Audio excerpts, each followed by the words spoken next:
जब मुझे इज्जत से नहीं खाना दिया, जब मेरे को इतना हिरासमेंट किया जाता, इतनी बेइज्जती किया जाता, तो इससे बेहतर एक बार मरो ना, दफा हो जाए, क्या दिक्कत है? किस लिए? मतलब अगर मैं फॉलो कर फॉर्मेलिटी देनी थी, अगर उनके खिलाफ नहीं एक्शन होती है तो हम गरीब को मारता है, मेरे मुंह पे बॉल मारता है, मैं उसको अल्लाह हाजिर नाजिर गवाह के कहता हूँ कि उसने मेरे मुंह पे बॉल मारी। पहले मैं मेंटली तो कई टाइम से मैं चल रहा था, मेंटली हेरासमेंट मेरे से पहले से हो रहा है। फिर मेरी जब मैं दुकान खोली थी, इतने में मैं इसको फॉलो कर रहा था, मेरी दुकान भी बंद हो गई और मेरा काम भी बंद हो गया, और मेरी जो एग्रीकल्चर लैंड है वो अभी, जब एक ऑफिसर मेरे को बोलता है कि हम आपके नौकर नहीं, अगर वो बोलेगा मैंने ये बात, अगर मैं इसमें से एक भी बात गलत बोलता हूँ, अल्लाह हाजिर नाज़िर रखे, वो कुरान मजीद हाथ में रखे कि मैं कोई बात गलत बोलता हूँ, ये भी पता नहीं अब मेरे साथ क्या होगा। वो कुछ भी कर सकता है मेरे साथ, कुछ भी करने का मतलब क्या है, वो जमीन रेवेन्यू में कोई कुछ भी। अब मैं, मुझे खुद लग रहा है कि मैं अब आई एम नाउ अनसेफ। अभी हमारे साथ मौजूद है मोहम्मद अकरम डार, जो कि टंगमर्ग का रहने वाला है, और इसके साथ काफी ज्यादा जातियां हुई जो अभी इन्होंने मेरे साथ बात की है। इनका कहना है कि इनकी जो जमीन है, 2 कनाल जमीन जो टंगमर्ग में वाक़या है, और उसका जो रास्ता है वो गवर्नमेंट की जो फलाए आम जो रास्ता वहां पे है वो था वहां पे, लेकिन कुछ लोगों ने अपनी जाती मफाद की वजह से उसको बेचा है, और उसके बाद जो है इसकी जो जमीन है वहां पे 2 कनाल जमीन, वहां पे इसकी जमीन को रास्ता नहीं है, और उसके बाद ही जो है ये गया था तहसीलदार के पास, और तहसीलदार ने जो है इसके साथ कुछ जातियां किया। उसके बाद क्या कुछ पूरा मामला है ये हम मोहम्मद अकरम डार से ही पूछेंगे। अकरम साहब, ये बताएगा कि क्या मामला हुआ है, आप तहसीलदार के पास गए और ये जमीन जो आपकी है ये कहाँ पे वाक़या है? अस्सलाम वालेकुम। मेरा मामला है, मैं आपने बताया मैं कहाँ रहता हूँ, ठीक है, और मेरी एक जमीन है, एग्रीकल्चर जो लैंड है, 2 कनाल लैंड है, और उसका जो रास्ता है, राह आमा जो रास्ता है, उस पे वो वाक़िया है।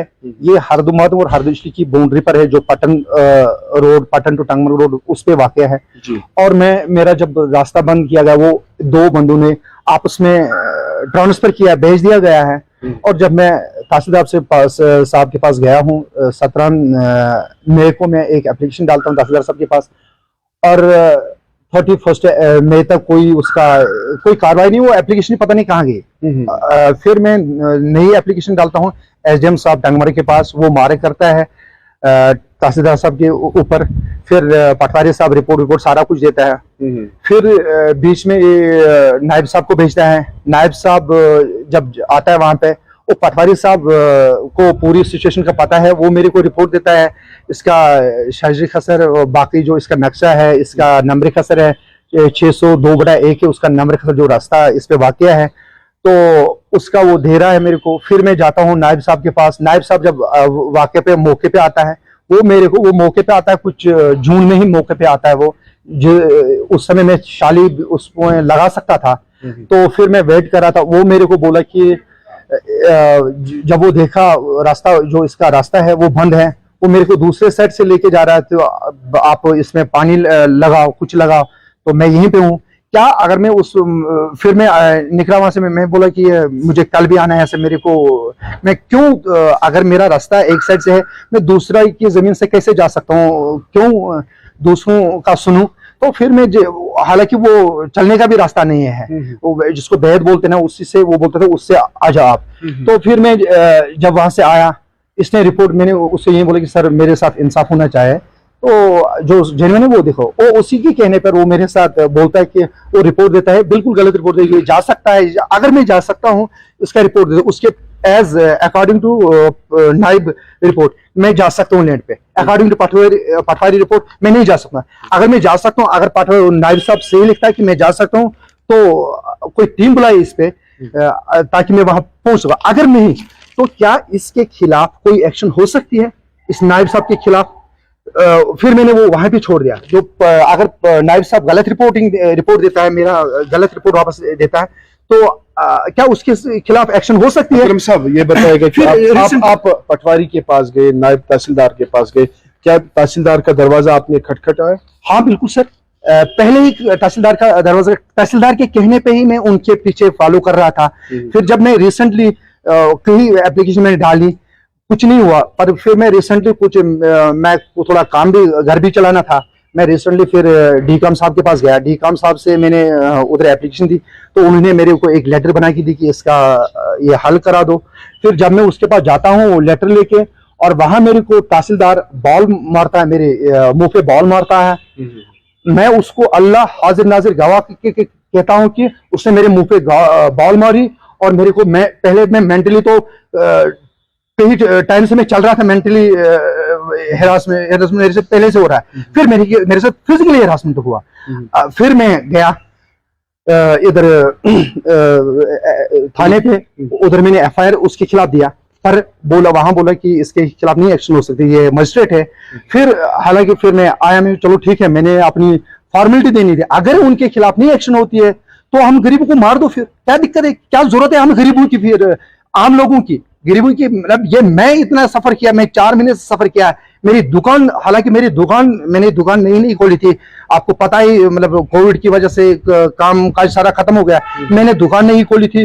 वो जब मैं दुकान खोली थी इतने में मैं इसको फॉलो कर रहा था, मेरी दुकान भी बंद हो गई और मेरा काम भी बंद हो गया, और मेरी जो एग्रीकल्चर लैंड है वो अभी बंजर बन गया, उसको अभी बेकार बैठी है उसको। क्या मेरे को उसका कंपनसेशन मिल सकता है, क्या दे सकता है? यही बात मैंने उसको बोला, तहसीलदार साहब को बोला कि क्या आप मेरे को ये कंपनसेशन दे सकते हैं? अगर आप मेरे को बोलते हो, बोले कि हम क्यों देंगे, क्या मेरे को कौन इंसाफ दे सकता है? तो क्या कौन सा इंसाफ आपको चाहिए? एक तो रास्ता जो जिसके लिए मैं फॉलो कर रहा था, जो रास्ता है राह आमा है, वो रिस्टोर नहीं हुआ अभी तक 4 महीने से, और उसके बरक्स और मेरी जमीन भी बंजर बन गई है वो जमीन। अगर आपको विश्वास नहीं आता, कोई टीम भेज दो। अगर मैं झूठ बोलता हूं, अगर मैं कोई गलत बात बोलता हूं, तो मेरे खिलाफ कड़ी से कड़ी एक्शन ले लो। और मेरे पेपर, अगर मैं लिटिल बिट अगर मैं गलत होता तो मैं 4.5 महीने क्यों फॉलो करता? अगर मैंने गलत करना था तहसीलदार साहब किसी के साथ, तो मैं फॉलो क्यों करता? सर मैं 4.5 महीने से फॉलो करता हूं, मैं रोजगार से बेरोजगार बन गया हूं। अगर आपको विश्वास है, मेरी दुकान है, मैंने दुकान खोली थी, नई दुकान खोली थी, और मैंने सोचा मैं अपना दुकान चलाऊंगा, और मैं मास्टर्स किया हूं। मैं सोचा चलो अपनी दुकान खोलूं और थोड़े एग्रीकल्चर लैंड उसके साथ करो, और अपने हलाल की रोटी चलाऊंगा, इज्जत से खाएंगे, इज्जत से पीएंगे, तो क्या दिक्कत है? जब मुझे इज्जत से नहीं खाना दिया, जब मेरे को इतना हिरासमेंट किया जाता, इतनी बेइज्जती किया जाता, तो इससे बेहतर एक बार मर लो ना, दफा हो जाए, क्या दिक्कत है? किस लिए? मतलब अगर मैं फॉलो करता हूं ऑफिसर, जब एक ऑफिसर मेरे को बोलता है कि हम आपके नौकर नहीं हैं, अगर वो बोलेंगे मैंने ये बात, अगर मैं इसमें से एक भी बात गलत बोलता हूं, अल्लाह हाजिर नाज़िर रखे, वो कुरान मजीद हाथ में रखे कि मैं कोई बात गलत बोलता हूं, और ये मेरे पेपर से, अगर इन पेपर से आपको चलता है, पता चलता है कि मैं कोई गलत बात बोलता हूं, तो मेरे खिलाफ कड़ी से कड़ी एक्शन ले लीजिए। और मुझे ये भी पता नहीं कि अब मेरे साथ क्या होगा, वो कुछ भी कर सकता है मेरे साथ। कुछ भी करने का मतलब क्या है? वो रेवेन्यू में कोई कुछ भी, अब मुझे खुद लग रहा है कि मैं अब आई एम नाउ अनसेफ। चले, बहुत शुक्रिया अकरम साहब, आपने हमें टाइम दिया है, और उम्मीद करते हैं कि जो आपकी ग्रीवेंस है ये जल्द से जल्द हल हो सकती है। ये हमारे साथ थे मोहम्मद अकरम डार, जो टंगमर्ग से श्रीनगर आए थे एहतिजाज करने के लिए, और उन्होंने पहला बात की है, और आपको बताया कि इनका कहना है कि जो तहसीलदार टंगमर्ग है उन्होंने इनके साथ ज्यादती की है। जो इनकी जो 2 कनाल जमीन है जो टंगमर्ग में वाकया है, वहां पे जो गवर्नमेंट का रास्ता जाता है उसको बंद किया गया है, और इनकी जो जमीन है वो बंजर हो चुकी है। मजीद अब हम कोशिश करेंगे तहसीलदार टंगमर्ग से भी बात करने की, क्या कुछ उनका कहना है इस पे, ये भी हम कोशिश करेंगे आप लोगों तक रखने की। मुझे दीजिए, अगर मेरे कैमरा में शाकिर मलिक के साथ मैं आकिब, आप देखें न्यूज़ 5 श्रीनगर।